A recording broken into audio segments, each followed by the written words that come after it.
नमस्कार दोस्तों, बहुत बहुत स्वागत है आपका हमारे YouTube चैनल AR एकेडमी में।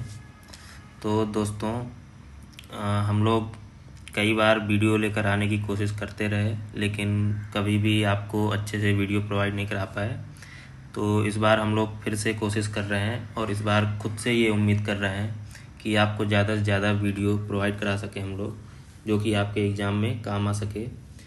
दूसरी बात दोस्तों, आप सोच रहे होंगे कि हम लोग फिर से आ रहे हैं और हम लोग क्या स्टार्ट करेंगे। तो आपको सबसे पहले बता दें कि अगर एग्रीकल्चर की हम बात करते हैं तो कोई भी एग्ज़ाम हो, टीए से लेकर यूपीएससी तक का कोई भी एग्ज़ाम हो, सब में क्या होता है कि जो हमारा कॉन्सेप्ट होता है, जो हमारा सिलेबस होता है, वो सेम ही होता है। बस जो क्वेश्चन पूछने का पैटर्न होता है वो चेंज हो जाता है। तो इस बार हम क्या करेंगे कि अभी वैसे भी कोई भी वैकेंसी नहीं आ रही है एग्रीकल्चर की। जब तक वैकेंसीज नहीं आ रही हैं तब तक हम आपको जनरल एग्रीकल्चर ही पढ़ाएंगे पूरा। जैसे एग्रीकल्चर में हो गया आपका एग्रोनॉमी हो गया, सॉइल साइंस हो गया, पैथोलॉजी हो गया, एंटोमोलॉजी हो गया। तो ये सारी चीज़ें हम आपको जनरल पढ़ाएंगे, जो कि एग्रीकल्चर में अगर हम देखें तो यही सिलेबस होता है। कोई भी एग्ज़ाम हो, बस क्वेश्चन पूछने का जो है डिफरेंट स्टाइल हो जाता है। किसी में ऑब्जेक्टिव पूछेगा, किसी में डिस्क्रिप्टिव पूछेगा, किसी में डीप पूछेगा, बाकी सिलेबस यही होता है। तो इसलिए हम यही कोशिश करेंगे कि आपका जो बेस है वो आपका पहले स्ट्रांग हो। तो हम आज एग्रोनॉमी से ही शुरू करेंगे और एग्रोनॉमी में एग्री क्लाइमेट जोन्स पे आपको हम आज वीडियो प्रोवाइड करा रहे हैं। इसके बाद धीरे धीरे दूसरे वीडियो भी आएंगे और दूसरे सब्जेक्ट भी चालू करेंगे। साथ में ही कोशिश करेंगे कि एग्रीकल्चर का जो आपका करंट अफेयर्स है उसकी भी वीडियो हम आपको प्रोवाइड करा सकें। तो चलिए दोस्तों, अभी तक जो भी हुआ उसके लिए आपसे माफ़ी चाहता हूँ और हमारी पूरी टीम जो है वो आपसे माफ़ी चाहती है। और हम आपको कोशिश करेंगे कि अब आपको ज़्यादा से ज़्यादा वीडियो प्रोवाइड करा सकें। कम से कम अगर हम एक सब्जेक्ट लेकर चल रहे हैं तो उस सब्जेक्ट में आपका पूरा कवर करा सकें, इस तरह से हम लोग कोशिश करेंगे। तो चलिए दोस्तों, देर नहीं करते हैं, आज हम स्टार्ट करते हैं एग्रो क्लाइमेटिक जोन्स।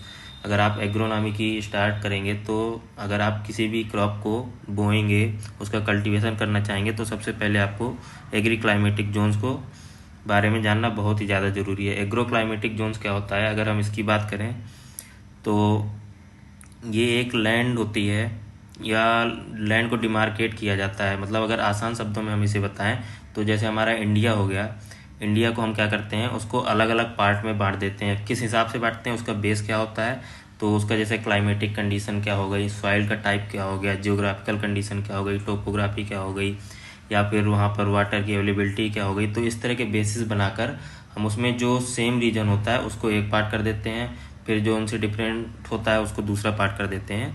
तो ये होता है हमारा एग्रो क्लाइमेटिक जोन्स। अब अगर हम इसे स्टैंडर्ड भाषा में देखें तो FAO ने, फूड एंड एग्रीकल्चर ऑर्गेनाइजेशन ने जो है डिफाइन किया है एग्रो क्लाइमेटिक जोन्स को कि these are the major climate and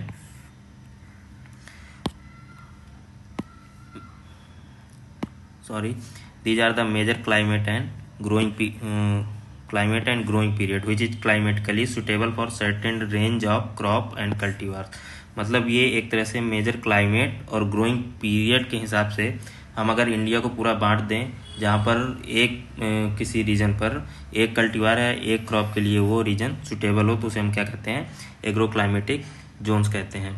अगर हम इसके बेस की बात करें तो प्लानिंग कमीशन ने इंडिया को 15 एग्रो क्लाइमेटिक जोन्स में बांटा है। प्लानिंग कमीशन ने 3 क्राइटेरिया पर, वो क्या क्या है, water surplus plus water deficit and cropping system. ये 3 हमारे क्या हो गए, क्राइटेरिया हो गए। अब इसके बेस पर पूरे इंडिया को बांटा गया। किसने बांटा है, प्लानिंग कमीशन ने बांटा है। कितने क्लाइमेटिक जोन में, 15 क्लाइमेटिक जोन में। तो ये बहुत इंपॉर्टेंट है। और 15 क्लाइमेटिक जोन में हम इसको देखते हैं कि किस तरह से कौन सा क्लाइमेटिक जोन की क्या कंडीशन होती हैं। पहले हम इसके क्या है सारे जोन देख लेते हैं, इसके बाद हम आपको मैप में समझा देंगे कि किस तरह से क्या है।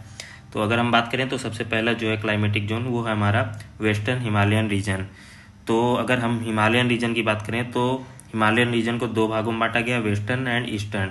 वेस्टर्न हिमालयन रीजन में क्या क्या आते हैं, जैसे जम्मू कश्मीर हो गया हमारा, और हिमाचल प्रदेश, उत्तर प्रदेश, उत्तरांचल, ये सब हमारे रीजन किस में आते हैं, वेस्टर्न हिमालयन रीजन में।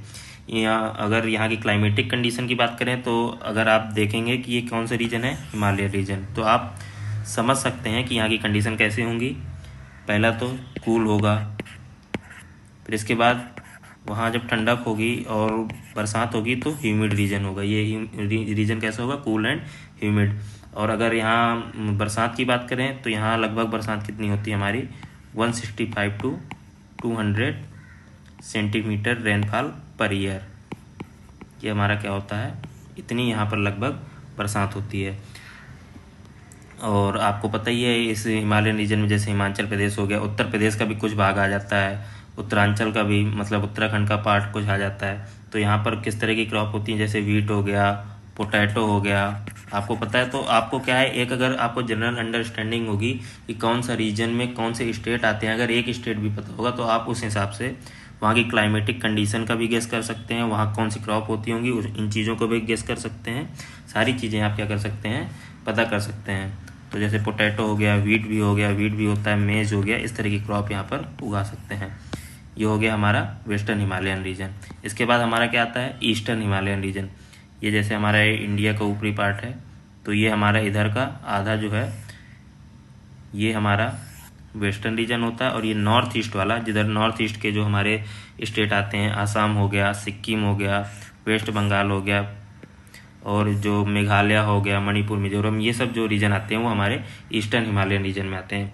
अब अगर आप यहाँ एक देखें, आपने बचपन से ही पढ़ा होगा कि सबसे ज़्यादा बारिश रेनफॉल कहाँ होती है इंडिया में, वो होती है मेघालय में। मेघालय आपका कहाँ आएगा, ईस्टर्न हिमालयन रीजन में आ गया। तो आप यहाँ देख के पता लगा सकते हैं कि सबसे ज़्यादा यहाँ पर बारिश होती है अगर, तो इन सब रीजन में भी रेनफॉल ज़्यादा होगी। तो यहाँ की रेनफॉल लगभग कितनी होती है, यहाँ की रेनफॉल लगभग 250 से 350 सेंटीमीटर पर ईयर तक होती है। मतलब अगर हम इसको mm में भी लिखा हो सकता है कहीं पर, तो 2500 टू 3500 mm पर ईयर तक होती है। यहाँ का भी क्लाइमेट लगभग क्या होगा, माउंटेन है, और अगर आइस होगी वहाँ पर तो यहाँ का भी लगभग क्लाइमेट कैसा होगा, ह्यूमिड होगा, ह्यूमिड एंड सब ह्यूमिड। और फिर यहाँ पर भी अब आप अगर देख रहे हैं तो यहाँ पर वेस्ट बंगाल भी आ रहा है और नॉर्थ ईस्टर्न के आपके स्टेट आ रहे हैं। तो आप यहाँ पर पता कर सकते हैं कि किस तरह की क्रॉप जो है हमारा यहाँ पर होती होंगी। तो जैसे यहाँ पर पानी ज़्यादा, तो एक तो पैडी होती होगी, पैडी का प्रोडक्शन होता होगा। उसके बाद जूट हो गया, वेस्ट बंगाल में सबसे ज़्यादा जूट का प्रोडक्शन होता है। इस तरह क्रॉप यहाँ पर उगाई जाती हैं। और यहाँ पर अगर आप देखते होंगे तो क्या होता है, शिफ्टिंग कल्टीवेशन का प्रैक्टिस किया जाता है। शिफ्टिंग कल्टीवेशन जिसे क्या कहते हैं, जूमिंग कल्टीवेशन। मतलब क्या होता है, इसमें जो जंगल होते हैं, मेनली फॉरेस्ट होते हैं, वहाँ पर क्या करते हैं, कोई जो एक कम्युनिटी होती है पूरी फार्मर्स की, वो क्या करती है, वहाँ के पेड़ पहले काटेगी, उसको कल्टीवेटेड लैंड में बदलेगी, वहाँ पर कल्टीवेशन करेगी, क्रॉप उगाएगी, और जब तक क्रॉप का अच्छा प्रोडक्शन होता रहा वो उसी जगह पर उगाती रहेगी। जब प्रोडक्शन कम होने लगता है तब फिर वो जाकर दूसरी ज़मीन के पेड़ काटते हैं और वहाँ पर उगाते हैं। तो इसे कहते हैं हम शिफ्टिंग कल्टीवेशन या फिर झूमिंग कल्टीवेशन। और ये जो नॉर्थ ईस्ट के ईस्टर्न स्टेट हैं वहाँ पर बहुत ज़्यादा ही फेमस है। चलिए, तो ये दो हो गए हमारे हिमालयन रीजन। इसके बाद हमारा आता है lower Gangetic plain. Lower Gangetic planes में कौन कौन से आते हैं, जैसे एक हो गया हमारा वेस्ट बंगाल हो गया, तो ये हमारा हो गया वेस्ट बंगाल मेनली आता है। तो वेस्ट बंगाल में सबसे ज़्यादा क्या होगा, राइस होता है। इससे आपको क्या पता चल जाएगा कि यहाँ किस तरह की क्रॉप होती है, राइस होती है, जूट होती है, ये सारी क्रॉप कहाँ होती हैं, वेस्ट बंगाल में। और वेस्ट बंगाल में फ्लड की प्रॉब्लम होती है, जब ज़्यादा पानी बरसेगा तो फ्लड की प्रॉब्लम होगी। यहाँ का भी क्लाइमेट लगभग कैसा होगा, ह्यूमिड टू ड्राई ह्यूमिड। अब यहाँ अगर आप देख रहे हैं कि फ्लड के लिए प्रॉन होती है यहाँ की सॉइल, मतलब यहाँ पर बाढ़ ज़्यादा आती है। तो इसका मतलब हम क्या कह सकते हैं कि यहाँ पर पुअर ड्रेनेज होता है। तो इसके लिए हमें क्या करना चाहिए, हमें अच्छे से लोकल वैरायटी या जो भी वैरायटी वहाँ के लिए ससेप्टेबल हो उन सब चीज़ों को उगाना चाहिए, हाई यील्डिंग वैरायटी का यूज करना चाहिए इस तरह। अगला है हमारा middle Gangetic plain. Middle Gangetic plain में हमारा कौन सा आता है, मेनली यूपी बिहार में आप जानते हैं किस तरह की क्रॉप ग्रो जाती हैं। तो यहाँ पर जैसे हमारा हो गया शुगर केन हो गया, पैडी हो गया, मेज हो गया, वीट हो गया, ये सब क्रॉप कहाँ उगाई जाती है, हमारी मिडिल गंगेटिक प्लेन में। और यहाँ का लगभग 40%, 39% या 40% जो भी क्रॉप्ड एरिया, मतलब जितने भी एरिया में आपकी क्रॉप उगाई जा रही है तो उसका 40% आपका इरिगेटेड लैंड है। मतलब अगर आप 100 हेक्टेयर में क्रॉप उगा रहे हैं तो लगभग आपका 40 हेक्टेयर वहाँ की इरिगेटेड लैंड है। तो ये हो गया हमारा मिडिल गंगेटिक प्लेन। इसके बाद जो है हमारा आता है अपर गंगेटिक प्लेन। अपर गंगेटिक प्लेन में भी यूपी का कुछ रीजन आता है, वेस्टर्न साइड का वेस्टर्न यूपी आता है, और उसके बगल के स्टेट के कुछ, मेनली इसमें यूपी का ही रिमेनिंग स्टेट जो बचे, रिमेनिंग पार्ट जो बचा वो आता है अपर गंगेटिक प्लेन में। और यहाँ पर क्या होता है, इरिगेशन मेनली जो है कैनाल या फिर ट्यूबवेल के सहारे होती है। मतलब ग्राउंड वाटर का यूज किया जाता है यहाँ पर ज़्यादा, इसलिए यहाँ पर ग्राउंड वाटर का बहुत ही ज़्यादा एक्सप्लॉयटेशन होता है। और आप देखते हैं कि यहाँ पर ग्राउंड वाटर की कमी होने लगी है, वाटर टेबल बहुत ही नीचे जा चुका है यहाँ पर भी आप देखेंगे तो वही राइस, व्हीट, मेज और शुगर केन इस तरह की क्रॉप यहाँ पर भी उगाई जाती हैं। और ड्राई ह्यूमिड लगभग यहाँ का क्लाइमेट होता है। इसके बाद जो बात करें वो आता है हमारा ट्रांस गंगेटिक प्लेन रीजन। ये अगर चारों गंगेटिक प्लेन्स की बात करें तो ये हमारे कहाँ से चल रहे हैं, ईस्ट से वेस्ट की ओर जा रहे हैं। अभी हम आपको मैप में ये सारा समझा देंगे। तो ट्रांस गंगेटिक प्लेन को हम अगर देखते हैं तो इसमें आता है पंजाब हो गया, हरियाणा हो गया, दिल्ली और राजस्थान का पार्ट। तो यहाँ पर आप जानते हैं सबसे ज़्यादा क्रॉप किस तरह की उगाई जाती है। यहाँ भी खूब सारा अच्छे से गेहूँ हो गया, व्हीट हो गया, इस तरह की चीज़ें यहाँ पर भी उगाई जाती हैं। और यहाँ पर लगभग सेमी ड्राई एरियाज भी होते हैं। इस वजह से यहाँ पर क्या होता है कि ग्राउंड वाटर का, और सबसे ज़्यादा ग्राउंड वाटर का यूज यहीं पर होता है। हाईएस्ट इरिगेटेड एरिया भी होते हैं ये, यहाँ पर ग्राउंड वाटर का यूज होता है और इरिगेशन अच्छी होती है। लेकिन यहाँ पर जो डिप्लीशन होता है ग्राउंड वाटर का वो सबसे ज़्यादा होता है। और यहाँ के अगर आप देखते होंगे हरियाणा और पंजाब के किसान जो होते हैं वो काफ़ी रिच होते हैं, क्योंकि ये लोग अच्छे से क्रॉपिंग करते हैं और क्रॉपिंग इंटेंसिटी इनकी बहुत ही ज़्यादा हाई होती है, इस वजह से ये लोग रिच होते हैं। इसके बाद देखिए गंगेटिक प्लेन हो गया, माउंटेन रीजन हो गया, हिमालयन प्लेन हो गया। इसके बाद अब क्या आता है प्लेट्यू। प्लेट्यू का मतलब होता है पठार। पठार के रीजन है, उसको हमने भी बांटा है कितने में, 4 रीजन में बांटा है पठार के रीजन को। तो पहला जो हो गया हमारा eastern plateau and hill region, तो उसमें आता है हमारा महाराष्ट्र, उत्तर प्रदेश, उड़ीसा एंड वेस्ट बंगाल। और यहाँ पर जो है इरिगेशन यहाँ पर भी कैनाल और टैंक के हिसाब से टैंक से होती है। और सॉइल जो है हमारा वो सैलो होती है, सैलो टाइप की सॉइल होती हैं। और अगर यहाँ की क्लाइमेट की बात करें तो वो मॉइस्ट सब ह्यूमिड होती है। किस तरह की होती है, मॉइस्ट सब ह्यूमिड। और अगर आप देख ही रहे हैं प्लेट्यू है, पठार है, तो सॉइल आप समझ सकते हैं, अंडरस्टैंडिंग, जनरल अंडरस्टैंडिंग की कैसी सॉइल होगी, अंडुलेटिंग होगी, मतलब ऊबड़ खाबड़ तरह की सॉइल यहाँ पर पाई जाएगी। इसके बाद अगर हम बात करें तो central plateau and hill region आता है। तो यहाँ पर जैसे आपका सेंट्रल में कौन कौन सा आ गया, एमपी आ गया, छत्तीसगढ़ आ गया, यूपी आ गया, राजस्थान, ये सब आपका कहाँ आ गए, central plateau and hill region में आ जाते हैं ये। यहाँ पर भी क्या होगा, देखिए प्लेट्यू में जो भी है हर जगह एंडुलेटिंग टोपोग्राफी होगी, तो ये आपका जनरल फीचर्स हो जाएगा, जनरल कैरेक्टर हो जाएगा। और यहाँ पर एक फीचर और पाया जाता है कि यहाँ पर रेवाइन होते हैं। रेवाइन जनरली कहाँ पाए जाते हैं, पठारों में ही पाए जाते हैं। अगर यहाँ रेनफॉल की बात करें तो यहाँ पर लगभग 400 से 1550 mm तक की यहाँ पर रेनफॉल होती है। और सेमी एरिड, यहाँ पर सेमी एरिड से सब ह्यूमिड तक क्लाइमेट यहाँ पर होता है, सेमी एरिड से सब ह्यूमिड क्लाइमेट। और 75% यहाँ का लगभग जो है 70 से 75% जो एरिया होता है वो रेन अफेक्टेड होता है। और क्रॉप आप जनरली जानते हैं यहाँ किस तरह क्रॉप होंगी, व्हीट होंगी, चना होगा, जैसे कि सेमी एरिड है तो चना भी होगा, यहाँ ज्वार होगा, बाजरा होगा, मीन्स कोर्स सीरियल जो भी होते हैं वो होगा। और पैडी, जहाँ पर अच्छे से वाटर का मैनेजमेंट होगा वहाँ पर पैडी भी उगाया जा सकता है। इसके बाद आता है western plateau and hill region. तो इसमें महाराष्ट्र, मध्य प्रदेश इसके पार्ट आते हैं और राजस्थान का पार्ट आता है। और एवरेज रेनफॉल जो है यहाँ का 904 mm, मतलब आप समझ रहे हैं 90 सेंटीमीटर पर ईयर, जो कि बहुत ही कम है। तो वेस्टर्न प्लेट्यू रीजन की अगर बात करें हम तो यहाँ पर भी कैसा होगा, यहाँ पर सेमी एरिड रीजन यहाँ भी होगा। और यहाँ भी जब सेमी एरिड रीजन है, पानी की कमी होगी, तो यहाँ पर किस तरह के जो भी लेस वाटर इंटेंसिव क्रॉप होगी उनको हम उगा सकते हैं, जैसे ज्वार हो गया, बाजरा हो गया, कॉटन हो गया। और जहाँ पर थोड़ा बहुत पानी का मैनेजमेंट अच्छे से है वहाँ पर हम व्हीट वगैरह भी उगा सकते हैं। ठीक है, इसके बाद हमारा आता है southern plateau and hill region. तो यहाँ पर भी प्लेट्यू रीजन है तो सेमी एरिड जोन ये भी है, यहाँ पर भी सेमी एरिड रीजन हो गया। और इसमें जो अगर स्टेट आते हैं तो आपके आते हैं लगभग आंध्र प्रदेश हो गया, कर्नाटका और तमिलनाडु का कुछ रीजन। और यहाँ पर ड्राई फार्मिंग होती है, क्योंकि पानी की कमी है तो ड्राई फार्मिंग होगी। और लो वैल्यू क्रॉप उगाते हैं, मतलब लगभग यही कैसी क्रॉपें हो गई हमारी, कोर सीरियल जो होते हैं, इस तरह की क्रॉपें उगाई जाती हैं यहाँ पर। चलिए, ये प्लेटिव रीजन हो गए। इसके बाद आते हैं हमारे कोस्टल प्लेन आते हैं हमारे, मतलब जिन्हें कहते हैं, क्या कहते हैं, घाट या तट कहते हैं, जो समुद्र के किनारे वाले स्टेट होते हैं उनमें। तो पहला है हमारा east coast plain and hill region, मतलब ईस्ट में जो भी कोस्ट है हमारा इंडिया का जो भी बॉर्डर है समुद्र से, उसके अगल बगल वाले जो भी स्टेट हैं वो हमारे इनमें आते हैं। जैसे तमिलनाडु हो गया, आंध्र प्रदेश हो गया, उड़ीसा हो गया, पौंडीचेरी हो गया, ये यहाँ पर ऐसे स्टेट इसमें आते हैं। और इरिगेशन यहाँ पर कैनाल्स के माध्यम से सबसे ज़्यादा होती है, कैनाल्स और टैंक से। और अगर आप यहाँ पर सॉइल की बात करें तो यहाँ पर आप जानते हैं कोस्टल प्लेन है तो किस तरह की सॉइल होगी, एल्यूवियल हो सकती है या फिर कोस्टल सैंड सॉइल। दो तरह की सॉइल, कैसी, एल्यूवियल या फिर कोस्टल सैंड सॉइल। और यहाँ पर भी सेमी एरिड और ड्राई सब ह्यूमिड टाइप का क्लाइमेट होता है।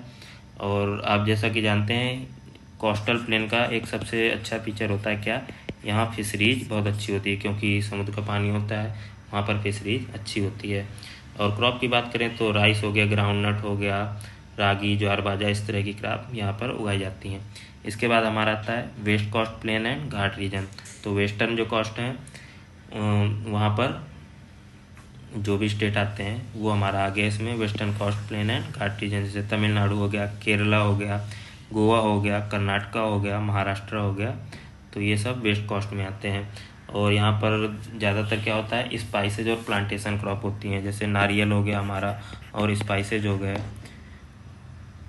कोकोनट हो गया, इस तरह की क्रॉप यहाँ पर ज़्यादा होती हैं, प्लांटेशन क्रॉप होती हैं। क्लाइमेट यहाँ का भी ड्राई सब ह्यूमिड होता है। और क्रॉप अगर और बात करें तो जनरल कहीं कहीं राइस हो गया, रागी हो गया, ग्राउंड नट, इस तरह की क्रॉप यहाँ पर होती हैं। इसके बाद आता है हमारा गुजरात प्लेन या हिल रीजन। मेनली इसमें गुजरात ही आता है। गुजरात का जो भी रीजन है वो गुजरात प्लेन या हिल रीजन में आता है। और ये रीजन अगर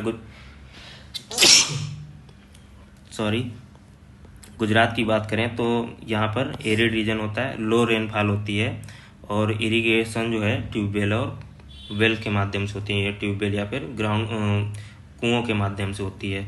और गुजरात में क्रॉप किस तरह की उगाई जाती है, मेज हो गया, व्हीट हो गया, राइस हो गया, सबसे जो इम्पोर्टेंट है वो हमारा हो गया ग्राउंड नट हो गया, टोबैको हो गया, कॉटन हो गया, ज्वार हो गया, बाजरा हो गया, इस तरह का क्रॉप यहाँ पर उगाई जाती हैं। और इसी वजह से इसे यहाँ पर ग्राउंड नट सबसे ज़्यादा होता है, इस वजह से यहाँ इसे क्या कहते हैं, ऑयल सीड रीजन भी कहते हैं,